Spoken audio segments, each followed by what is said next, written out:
Yeah, okay. No, we're on. We're on. Good morning. It is good to see everybody this beautiful, beautiful morning.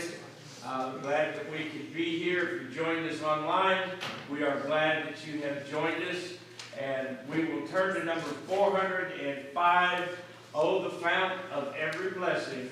We'll sing the first and third verses of this song, and then we will go to our classes.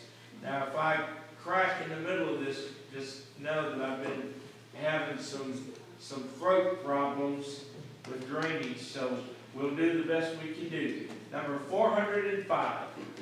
Oh, the fount of every blessing, to my heart to sing thy grace. Oh, the mercy never ceasing, call for songs of loudest praise.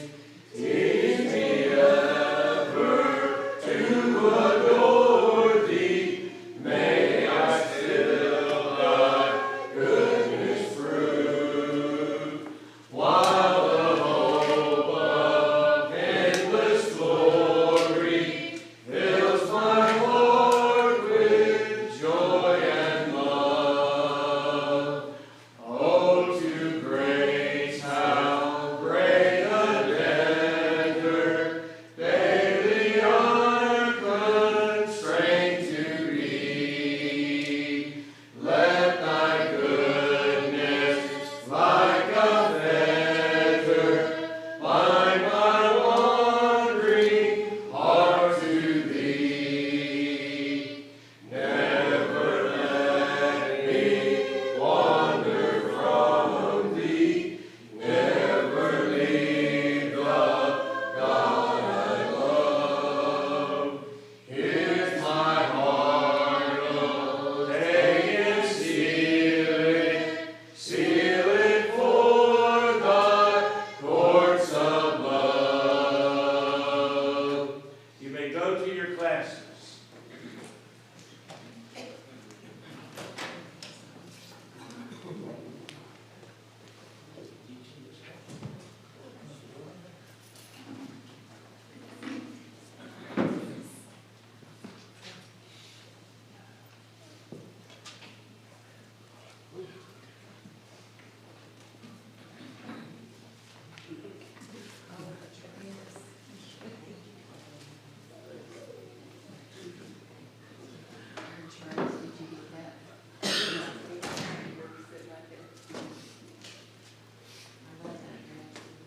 Oh, is that what she said too?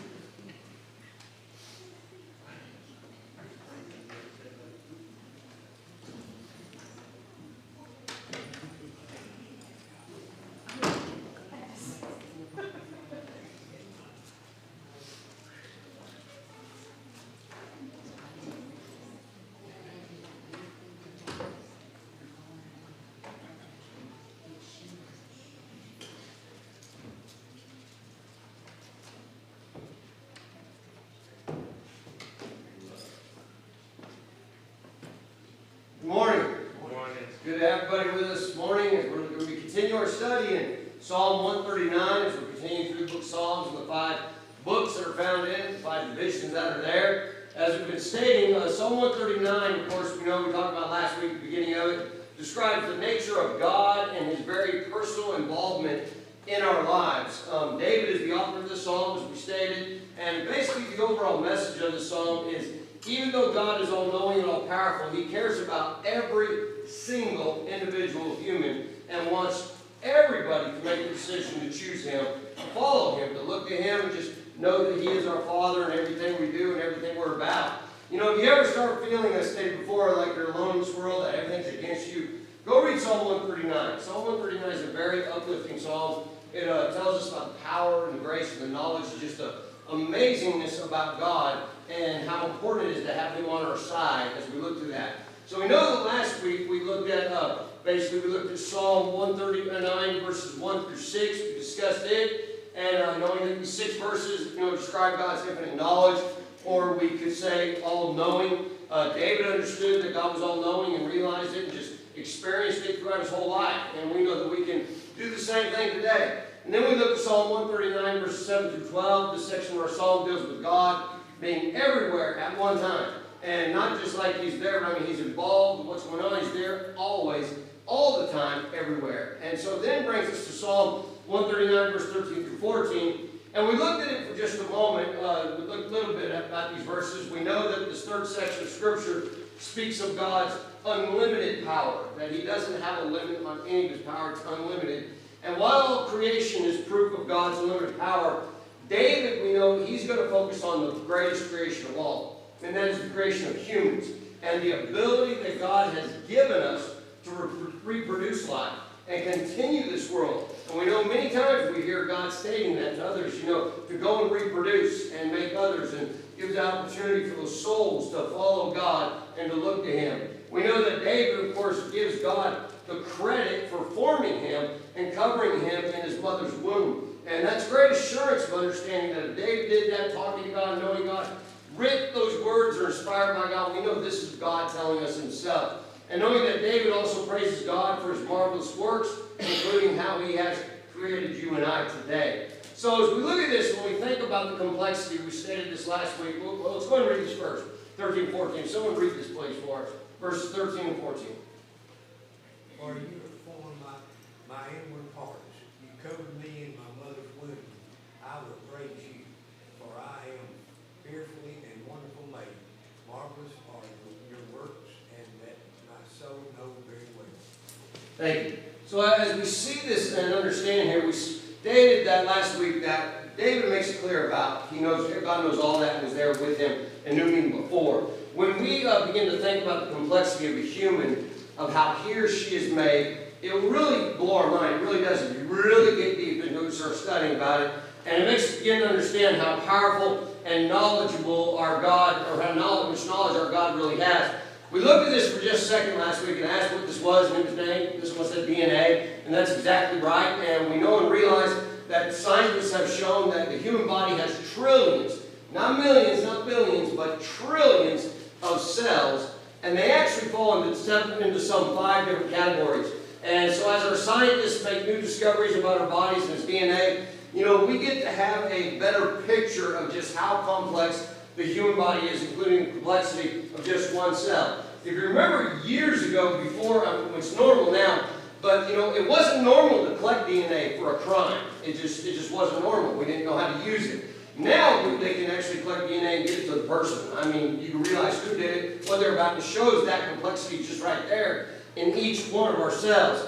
I said this last week real quick. I said, not many years back, Dr. Elton Stubblefield made a public address, and he said these words. He said that each cell at the moment of conception, notice, not after a baby's born, the moment of conception, is supplied with a library of 1/4,000,000 words, commanding that cells exactly how many times to multiply and then how many times to die off. That is the reason, basically, when it comes down to it, why our noses don't look like an elephant's nose. It's because of that understanding of that conception of what is there within those things. And when you hear somebody say that, I stated this last week, it makes a lot more sense when you read these kind of verses. Where it says here, in the beginning was the Word, and the Word was with God, and the Word was God. He was in the beginning with God. All things were made through Him, and without Him nothing was made that was made. What we find here is that we were made through, guess what? Words. That's what we see. And it makes so much more sense when you think about what this doctor stated. And then in Hebrews chapter 11, if someone read this for us, verse 3, please, that'd be great. By faith we understand that the worlds were framed by the word of God, so that the things which are seen were not made of the things which are visible. Thank you. So and that includes not just the worlds that we see out there, the universe, but also you and I who are in that creation. So this is really important to understand when it says, it makes a lot of sense, that those words are what put us together and who we are. See, Brandon, in view of this knowledge, and it's only beginning actually to be unraveled and deciphered over the, so many lessons, it's constantly being done every day, even now in our society. One must admit that the words that stand at the head of these two paragraphs that we read in Psalm 139, verse 14, as we see this, are the greatest understatements on earth. See, Brother Brian, fearfully and wonderfully made, marvelous are your words, and that my soul knows very well. See, brethren, I want us to notice that every cell and every part of our body was designed and did not happen by accident, did not happen by chance, or by what the scientific world calls it what? Starts with an E. Evolution. Evolution. Remember, we need to understand this. We can prove so much of the human body. Even science is proving the body that it had to have been made by a creator, even though they may not be stating it, but they are with each thing they do. Because when it comes to evolution, remember, everything they discuss is only a theory. Everything. And a theory means it has not been proven. And guess what, brethren? They've been trying to prove these theories for hundreds of years. And it's never, ever going to happen because they're false. We see the trueness is found in God and what we see with Him. So what I want you to do is, I gave you this a quick, kind of like, just put it up there last week, a picture real quick, and then took it away. I want everybody to look at these pictures here. So you see this one here, and you kind of look at this, and you're like, I don't have a clue what that is. You're like, what can that be? Okay, maybe it's something of organisms or so on. Then you go a little bit further. You go to this one. Anybody have a clue yet? If you know it, don't say it. Well, does anybody have a clue what this might be? I will tell you this, it's in the human body. It's in the human body. See, it's this one right here, this next one, probably give you more an idea of what it is. And then the next one for sure after that. All right, so there's the other one. That looks more like a what? Anybody know? Well, it looks like an eye. Here we go a little bit further. This is the eyeball. All the picture I'm showing you is what an eyeball looks like on a microscope. Now, you think about it, go, wow, I'm pretty ugly. I mean, you think about our eyes. Eyes are beautiful. And you look and you go, that's not that beautiful. But then I started thinking about it. I was like, think about all the color. The color that is found in these. Brethren, this is what's seen under a microscope of what we find and understand. And how beautiful, actually. It's really beautiful what we see here. So what I want to do this morning for a little while through class, I don't know how long it'll take, I want to talk to you about the eye. And I'm going to read some things here about the eye, show you pictures of certain things. And some of the words in here are scientific words that they use, that they found. Most of them I think I'll pronounce right. I may butcher a couple of them. But as we look at this, I just want you to think about what's here, what we see. First of all, usually when someone talks about evolution, they usually are going to talk about one or two things. Well, evolution, we say, going against evolution would be the hand or the eye. Those are the two main ones usually talk about because of what's found within them. And we know so much about those two things. So the complexity of the human eye alone defies that it was created by random chance. It defies it completely that it was created by random chance. Remember, if evolution is true, that means everything we see of our body and everything in it had to have come by accident. Had to have come just by chance. And we know that cannot be the case, especially what we're going to talk about this morning when we look at this. I will say this, if anybody has a comment or a question, I may be moving pretty fast, stop me. Just stop me and we'll talk for a moment about it. Everybody knows how I talk. I like to talk really slow. So everyone's sitting there like, yeah, whatever. So I'm not going to try to talk really fast for this because I want us to really get this and what's involved in it. So it says, we begin this, we're going back to the eye.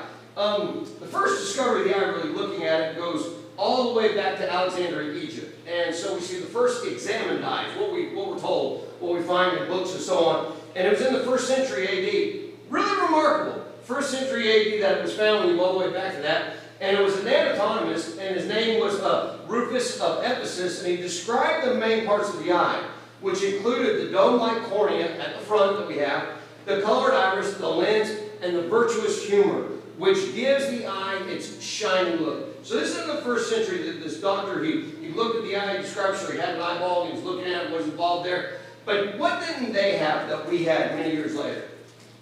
To look at it. I heard it. Microscope. Microscope is, when you look at it with the human eye, it's one thing, even with a magnifying glass or something like that. But when you get into a microscope, you see beyond, is what we find. So now, once again, the reason we're going to go over this morning is because I want us to have no doubt whatsoever that we have a Creator.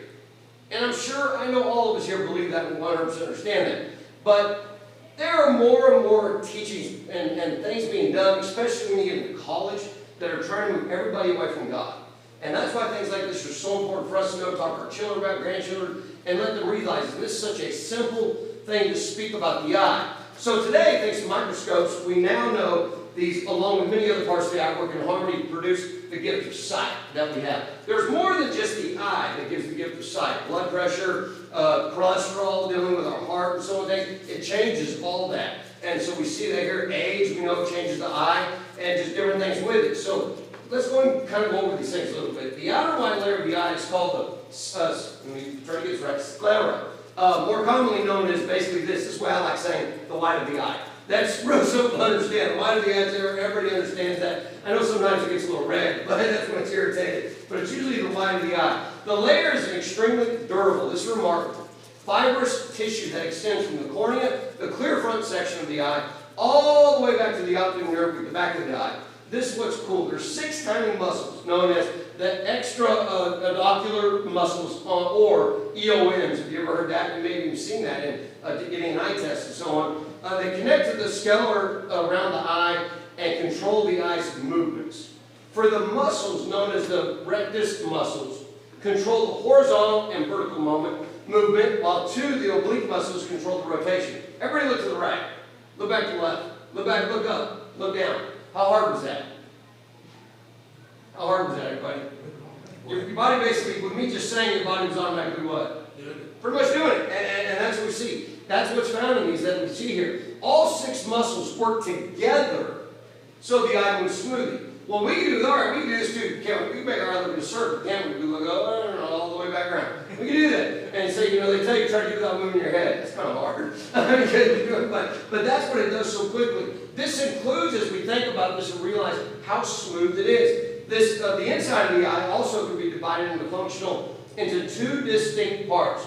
The first is the physical, the dioptric, as we would see, mechanism from the Greek word dioptra that we have, meaning something through which one looks, which handles all incoming light. We also understand this includes the cornea, the iris, and the lens. Brethren, the cornea is transparent, dome-shaped window, about 11 millimeters. And we'll talk about millimeters in a moment. About 11 millimeters in diameter that covers basically the front of the eyeball, the entire front. Its most important function, what is its most important function, is this, is to protect the delicate components of the eye against damage by foreign bodies. Now let me ask you this, how many here have ever got something in their eye? I mean, I can't even count how many times. Melissa always told me, when I got something, my first question was this, before I started wearing glasses, she goes, do you have safety glasses on? So I won't talk about it, just help me find it. And so that's when we see her. But notice what happens though. Usually when you get in your eye, where do you end up finding it at? You find it in the middle of the eye? In that black part there? Or the color part? Where do you usually find it at? In here or here, and it's in the white where you move there. Staying within the white area. It's really remarkable. So this is what we find when this protects the delicate components of the eye against damage by foreign bodies. Thus, the cornea acts like a watch face. You have a watch face, in that we can see through it like a window, but our eye, while protecting the internal components from debris and even harmful chemicals. Years ago, I didn't know this information, and I look back when I was 17 years old, I was changing oil on my Toyota pickup. Had a 3-inch lid, 33-inch tires, up really high, so I just won't sit under, and change it. So I go to change this oil, and I didn't realize that the way it was, that the oil didn't come down like this, it shot outward and came down. And I'm underneath there, and I open it up, and guess what happens? Oil shoots all in my face. I get oil all through my eyes, and I can't see anything. I'm doing like this, hollering for my mom. I was in her garage. Dad rushes me to the ER, to get to the ER, and they get there, and the way they clean it, you're like, how are they going to do this? Pull your eyes out and clean them? What are they going to do about this? They actually put me down, and they hold my eyes open, and I think they do it with their hands. Maybe they do something, but they ran IV water. That's all they did. Ran IV water, back and forth over it, back and forth over it, back and forth over my eyes, and the eyes were cleaning themselves with the water. I was wild to watch bubbles go back and forth across my eye, but it cleaned my eyes, and when it was done, I was perfectly fine. You're thinking, how did the oil not get in that hole in the middle of my eye? How did it go that way? It's because of how the eye is protected, brethren. It is remarkable to think and understand that God created our eyes like that, because that cannot become by chance. There's just no way. Let's go a little further. The cornea also takes care of most of the refraction, which we know the ability of the eye to change direction of the light in order to focus on the retina. This is all done you don't even think about it, it's just being done. And it works with the lens to help focus items seen at varying distances as changes of its curvature. Let me ask you this. How many have ever gone outside, just say looked at their phone, watch, or whatever, and it's dark outside, and you're reading your phone just fine, and then you look up at the sky, and your eyes immediately focus to the stars? That's what this is. How fast. Some say, well, the stars are a little blurry. Okay, our eyes are going to do it with time. But it focuses so quick, it's remarkable. See, brother, the iris and the pupil work together to let in just the right amount of light. They are opposing set of muscles that regulate the size of the aperture, the opening of the pupil, according to the brightness, density, and coming light. Anybody had this done in school? How do they use check eyes in school? What was something they do? Like they were doing a science class, so they actually not check eyes, but they would show us something really cool. Anybody remember? They do it with a flashlight. They do anybody that for anybody here? Well, I guess I was the only one. Okay. All right. We had a science teacher wanted to show us how our pupils change, the size. Going really small to really big. And you take a flashlight and you turn out all the lights. Well, we look first. We turn out all the lights and we see just enough. We can see, and our pupils got really small. You look at the person across from you. But then when they put the flashlight there, guess what happened with it got really big, the pupil did. But then when they put the flashlight there, what do you think the pupil automatically did? Contracted. Got very small. Not allowing as much light to come through because it didn't need it anymore. When the darkness, our eye needs more light. And so it opens like that. See, if the light is bright, iris constricts and allows little light to pass, but if it's dark, it takes expands, allowing a lot to pass through. The lighter image then moves, this is pretty remarkable. This is what happens so fast. Through a lens that has the ability to adjust its shape to help it clarify the image of changing the focal length, the lens between, and this is exactly what it's between, pretty remarkable, 40.4 and 69.9 millimeters, where it is then focused and inverted, turned over onto the retina, all that stuff. We sound like what when we start talking like that? Sounds like a computer or a robot. You're like, how is this possible? See, we don't think about it. Between the lens and the retina is a transparent substance of vitreous fluid that fills the center of the eye. The substance is important because it not only gives the eye its spherical shape, but also provides nutrition for the retinal vessels inside the eye. In children, the vitreous, we know, basically feels like a gel. But as we age, this is what happens. As we get older, it gradually thins and becomes more like a liquid. And a lot of times, what do we get over as we get older with our eyes? What happens to them? What does anything ever drip? It's not the fluid, there's tears, but it's because of that we see that happening. The second is the receptor area of the retina, where the light triggers process of the nerve cells. Now, I know I'm going through so much here. If I'm not done yet, but I'm going to show you some slides. The retina plays basically a role in the visual perception, basically in the book called The Wonder of Man, Warner Gibbs basically explains how the retina is a masterpiece of engineering design. Everything with it, it's just remarkable. All right, so let's just think about this for a moment. I'm going to give you this first picture right here. 1 single square millimeter. All right, can everybody see this one right here? See that little tiny thing right there? Okay, there's 500 millimeters, 400, 300, 200, 100. And imagine you got to get 100 millimeters in that little area right there. So this is actually a little small. A little bigger. The reason I did that was so you could at least see it. I couldn't get any smaller on my computer. And so just give you an idea about this. 1 single square millimeter of the retina, this is remarkable, contains approximately 400,000 optical sensors. Brethren, in a millimeter spot. Look at these pictures. Watch this. There's what a square millimeter is to an inch. Look how far you got to come down an inch to get to a square millimeter. Let's go a little bit further. Check this out right here. It's really cool. There's a paperclip. Paperclip's 18 millimeters, or 1.8 centimeters. There's a pencil, 75 millimeters. 1 centimeter, 10 millimeters. There is your 1 millimeter, and square would be like that. In a little tiny spot. 400,000 optical sensors. Now what do we do? What does this mean? To get some idea of the large number, imagine a sphere. Oh, actually I got one more, I think. Nope, yep, there it is. There you go right there. Get an idea of this. These right here is what we see. That's a millimeter, 400,000 in each one of these. Now get that for a moment. Just think about this. So you get an idea of what the size of this is. Basically the surface, let me read here. To get some idea of such a large number, imagine a sphere on the surface of which the circles are drawn. the size of tennis balls. So you have circles drawn the size, I should have brought one, tennis ball. Everyone knows how big a tennis ball is. These circles, this is remarkable, are separated from each other by the same distance of their diameter. So they're all separated by another size of a tennis ball. In order to accommodate 400,000 such circles, the sphere must have a diameter. Here's what's remarkable. If you're looking at it in now, not what's in the eye, but a tennis ball, how big do you think that would be? How big of a circle would it have to be? Here it is. Check this out right here. 52 meters. Size of this Ferris wheel in Boston. Look at this. Yeah, think about this for a moment. I want you to show something. They say it's in Boston. I haven't really seen mountains like that. There are some areas, I guess, but look behind you. Look at these mountains. This is 52 meters. If you took it from here to get an idea what it would look like in full size, that's how big it would have to be to fit 400,000, as we would say, tennis balls.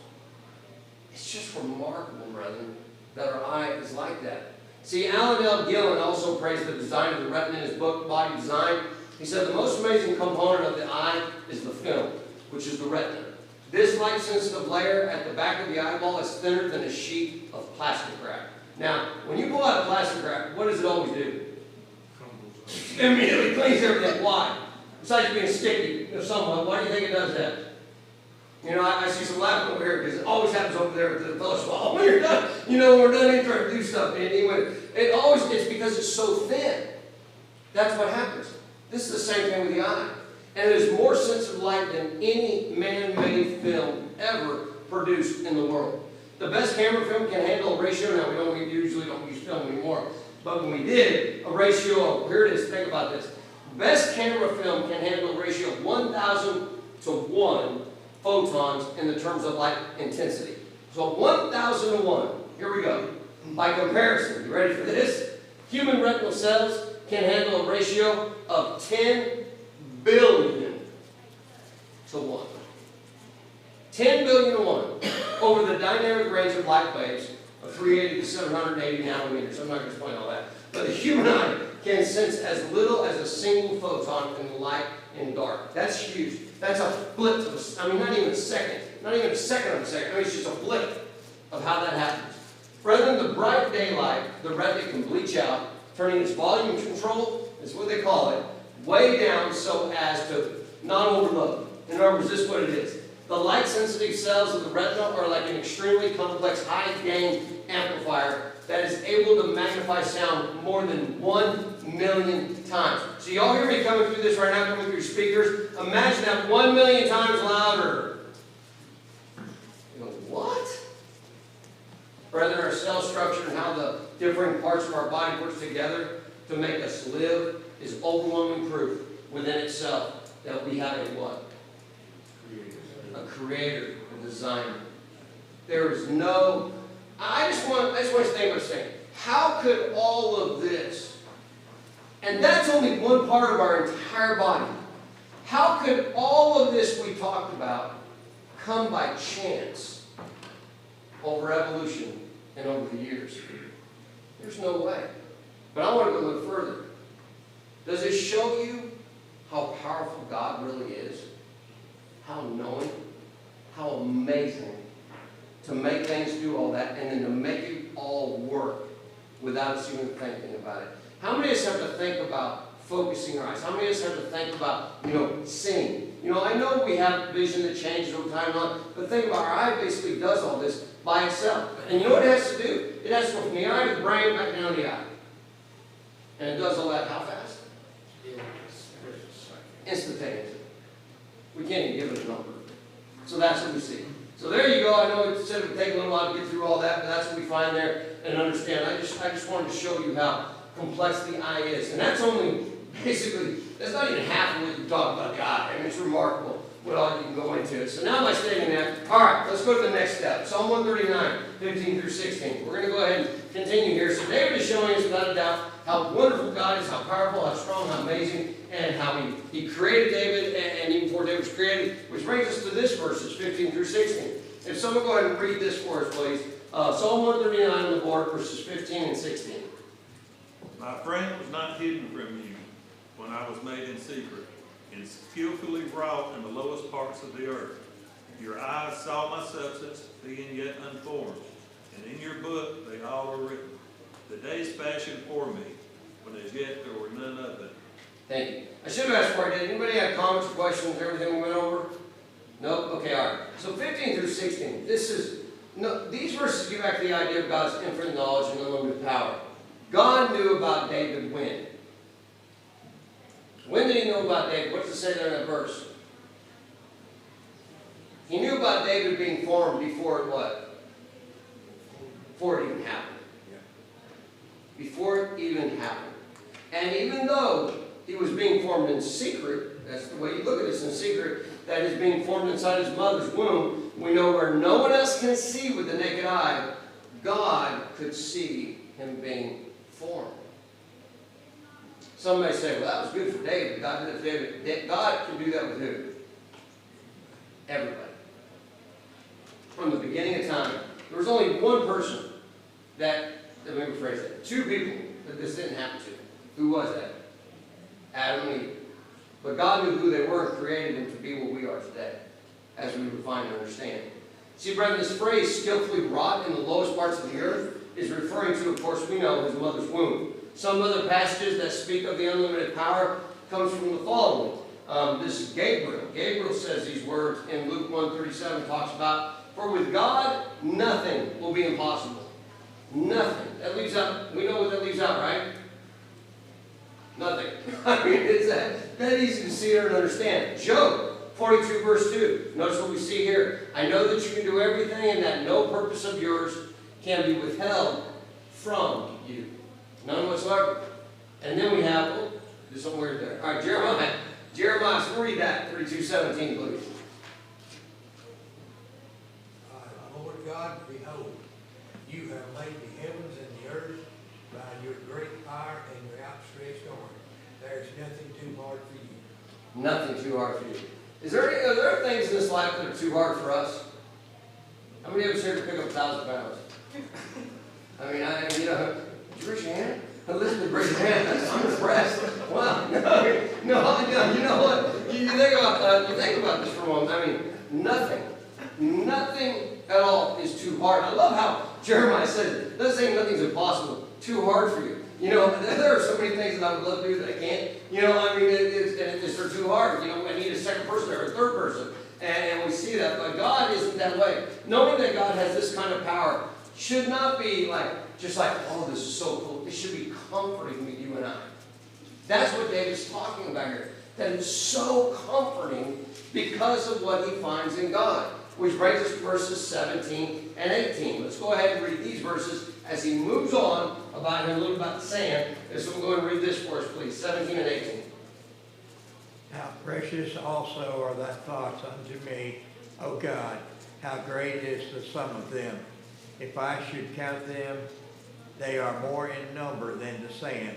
When I awake, I am still with thee. Thank you. How precious are thy thoughts unto me. You know, this is what David's getting at. We never count the thoughts of God. There's so many, because think about it. If he knows about every person in this world, ever, and the ones that are going to be created, think about those thoughts for a moment. And this verse makes so much sense when you think about Abraham. You know, his family, his descendants would be more numbered than the sands of the sea. The sands we see on the beaches, but how much more is under the sea? Think about all that. See, brethren, these verses teach us something that we don't think about that often, and that is God is constantly thinking. Thinking, not just thinking, but thinking about you and I. Constantly thinking about us. And realizing that of how great it is that we see, and knowing that he loves us and he's concerned for each and every one of us. Basically, David says, if we try to number God's thoughts, of course, we just can't number them. And it is amazing enough that we have a powerful, all-knowing God that has given us the ability to have eternal salvation with him, but it also kind of like just makes our mind go, wow, knowing that he is thinking about each of us as an individual and is concerned about you and I on a second-to-second basis, constantly. And we know that for another purpose. Let's go a little bit further. Notice what David said here. I have a couple minutes left. Psalm 8, verse 4. And someone read that for us, please. Psalm 8, verse 4. What is man that you are mindful of him, and the Son of Man that you care for him? Think about that. So, you know, what is man? What are humans compared to God? We're like nothing, right? I mean, just like a grain of salt. You know, in fact, he referred to us as a grain of sand. Remember, as we see it and think about that there. That's how great God is. And David's like, why would you be concerned? Why would you want to care? You know, take care of one person when there's so many? And God says, because you are my creation. That's what I want to do. While we consider why, we can know with confidence that God loves us and thinks about us on a daily basis, brethren, because we can wake up in the morning and know that we are still with God because He does not go away. Never goes away whatsoever at all. Which brings us to verses 19 through 22. I have basically 2 minutes. 139, 19 through 22. Someone go ahead and read that for us, please. Psalm 139, verses 19 through 22. Oh, that you would slay the wicked, O God. Depart from me, therefore, ye bloodthirsty men, for they speak against you wickedly. Your enemies take your name in vain. Do I not hate them, O Lord, who hate you? And do I not loathe those who rise up against you? I hate them with perfect hatred. I count them my enemies. Thank you. Now, you know, it's kind of hard to read this. I've seen what David said and goes, I hate them, I hate them, I hate them. What he means by this is he despises what they're a part of and what they're doing. It's just like God says He hates sin. And we understand we would hate sin. We despise it, don't want to be a part of it, want to stay away from it. And this is what David is getting at. In fact, David says perfect hatred, meaning it's complete and whole, that he needs to stay away from these things. David, even though he said these things, we know he didn't do this always. David did things he wasn't supposed to do, and part of it. But David always had a passion for following the righteous pathway regardless, but he certainly had his weak moments when he sinned against God. But overall, he truly hated sin. And those that practiced it, he despised what they were doing and what they were a part of. And so we'll just go ahead and leave it there. We'll come back to this next week. We only got like 2 verses left. We'll go into those. I got a couple, about 1,000 pages worth for those 2 verses. No, I'm kidding. So, anybody have any comments or questions before we close? Okay, I hope the high part wasn't too long and too crazy, but I just want to show you how great God is and how wonderful and how there's no way we were created by accident, folks, or come about, as you would say. All right, thank you. Appreciate your time. Don't give a test. I heard that. Test next week on the eyeball. There we go. Per Kathy. All right, so there we go. Thanks, Kathy.